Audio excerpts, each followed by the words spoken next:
नमस्कार दोस्तों, आज हम जानेंगे सोनम वांगचुक के बारे में। वांगचुक का जन्म 1966 में भारतीय राज्य जम्मू और कश्मीर जबकि अब केंद्र शासित प्रदेश लद्दाख के लेह जिले के अलची के पास हुआ था।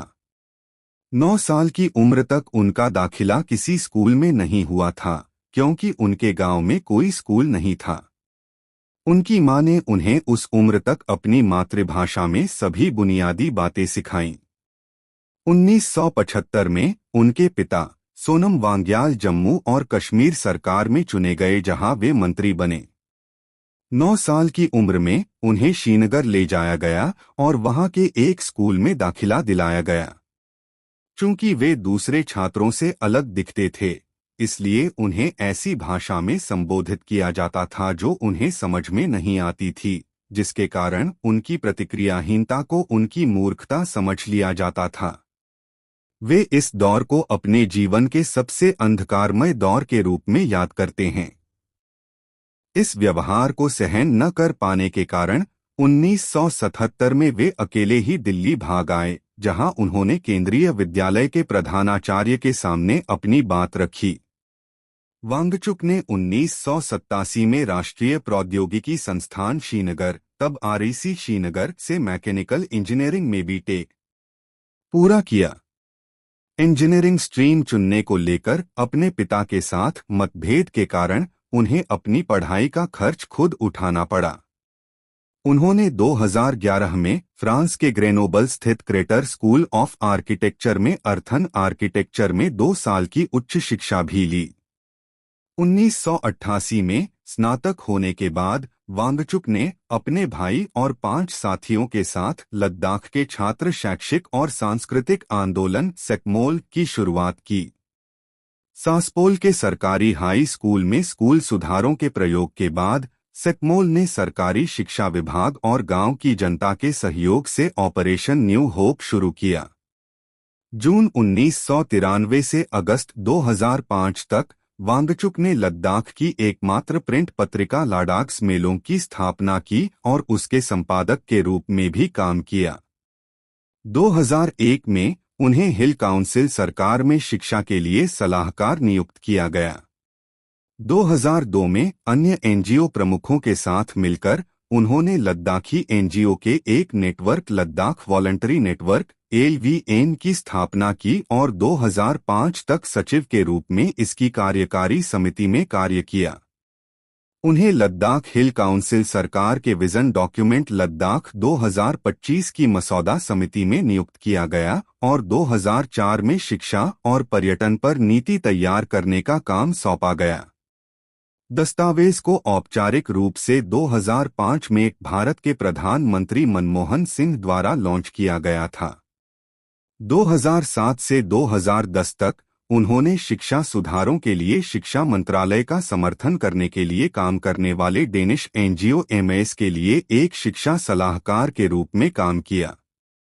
2013 के अंत में वांगचुक ने आइस स्तूप का एक प्रोटोटाइप बनाया और उसका आविष्कार किया, जो एक कृत्रिम ग्लेशियर है जो सर्दियों के दौरान विशाल बर्फ के शंकु या स्तूप के रूप में बर्बाद होने वाले जल को संग्रहित करता है और देर से वसंत के दौरान पानी को छोड़ देता है क्योंकि वे पिघलने लगते हैं, जो किसानों को पानी की आवश्यकता होती है।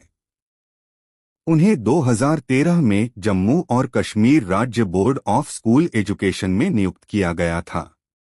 2014 में उन्हें JK राज्य शिक्षा नीति और विजन डॉक्यूमेंट तैयार करने के लिए 2013 में लद्दाख के छात्र समुदाय के बार अनुरोध पर वांगचुक ने न्यू लद्दाख मूवमेंट NLM को लॉन्च करने में मदद की, जो एक सामाजिक अभियान और लद्दाख की ग्रीन पार्टी का संस्करण था, जिसका उद्देश्य स्थायी शिक्षा, पर्यावरण और अर्थव्यवस्था के लिए काम करना था। इसका उद्देश्य लद्दाख के विकास और प्रगति के लिए सभी स्थानीय राजनीतिक नेताओं को एक झंडे तले एकजुट करना भी था। अतः सदस्यों ने इसे एक गैर राजनीतिक सामाजिक आंदोलन बनाने का निर्णय लिया। जून 2020 में गलवान में भारत चीन सीमा झड़पों के जवाब में वांगचुक ने भारतीयों से अपनी वॉलेट पावर का उपयोग करने और चीनी उत्पादों का बहिष्कार करने की अपील की। इस अपील को व्यापक मीडिया कवरेज मिला और कई प्रमुख हस्तियों का समर्थन मिला। 26 जनवरी 2023 को लद्दाख के नाजुक पारिस्थितिकी तंत्र पर जलवायु परिवर्तन के प्रभावों को उजागर करने और भारतीय संविधान की 6ठी अनुसूची के तहत इसके संरक्षण की मांग के लिए वांगचुक ने खारदुंगला दर्रे पर अनशन करने का प्रयास किया। हालांकि अधिकारियों ने कथित तौर पर उन्हें घर में नजरबंद करके उनकी आवाजाही पर प्रतिबंध लगाकर और लोगों को उनसे मिलने से रोककर खारदुंगला जाने से रोक दिया। लद्दाख पुलिस ने आरोपों से इनकार करते हुए कहा कि उन्हें खारदुंगला दर्रे में प्रवेश की अनुमति नहीं दी गई थी क्योंकि वहां का तापमान -40 डिग्री सेल्सियस से कम था और अनशन के लिए उपयुक्त नहीं था। मार्च 2024 में उन्होंने केंद्र शासित प्रदेश के लिए संवैधानिक सुरक्षा उपायों और लद्दाख को औद्योगिक और खनन लॉबी से बचाने की मांग पर दबाव बनाने के लिए आमरण अनशन शुरू किया। 61 इसके अतिरिक्त उन्होंने 6ठी अनुसूची के तहत केंद्र शासित प्रदेश लद्दाख को राज्य का दर्जा देने के लिए 21 दिवसीय जलवायु उपवास भूख हड़ताल शुरू की।